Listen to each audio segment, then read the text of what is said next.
യമുന റാണി അയലത്തെ വീട്ടിൽ വന്നപ്പോൾ മുതൽ അമ്പൂജത്തിന് ഒറ്റ നിർബന്ധം യമുന റാണിയെ കാണണമെന്ന്. ഞങ്ങളന്ന് അങ്ങോട്ട് ഇറങ്ങട്ടെ, കല്യാണത്തിനുണ്ട്. ബാ.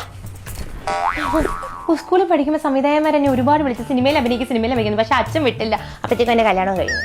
അയ്യോ ഇതാ ചേട്ടാ ഞാൻ പറഞ്ഞ ടി വി. ഈ ടി വി ചെറുതാണല്ലോ. ഞങ്ങളുടെ വീട്ടിലെ ടി വി 80 അടിയാ, 80 അടി.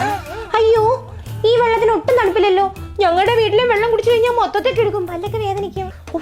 എന്തൊരു ചൂട് കണ്ടോ, ഭയങ്കര വേർപ്പ്. ഇവിടെ AC ഇല്ല. ഉണ്ട്. അയ്യോ ഞങ്ങളുടെ വീട്ടിൽ AC ഇട്ട് കഴിഞ്ഞാൽ അപ്പുറത്തെ വീട്ടിലെ പിള്ളേർക്കൊക്കെ ജലദോഷമാ. അതൊക്കെ പോട്ടെ, വണ്ടി സർവീസിനടുത്ത് കിട്ടിയായിരുന്നോ? വൈകുന്നേരം തരാന്ന് പറഞ്ഞു. ഓ നമ്മുടെ ബെൻസ് എപ്പോ വരും ചേട്ടാ? നാളെ എനിക്ക് ഷൂട്ടില്ല, അപ്പൊ ഞാൻ നിങ്ങളുടെ വീട്ടിലോട്ട് വരാം. ഗോൾഡ് നല്ലൊരു വീടായിരുന്നു. അവിടെ പോയി എന്തൊക്കെയാ പറഞ്ഞത്? വീട്ടിൽ വന്ന് എന്തോ നമ്മള് washing machine, AC, air fryer 50% വരെ, TV 70% വരെ, റെഫ്രിജറേറ്റർ 40% വരെ. ഇതൊക്കെ എന്തുവാ നിന്റെ പരീക്ഷയുടെ മാർക്കോ? സ്മാർട്ട് ഫോണിനും ലാപ്ടോപ്പിനും ഒക്കെ വേറെ എങ്ങും കിട്ടാത്ത ഓഫർ. അത് മാത്രമല്ല ഏറ്റവും കുറഞ്ഞ EMI.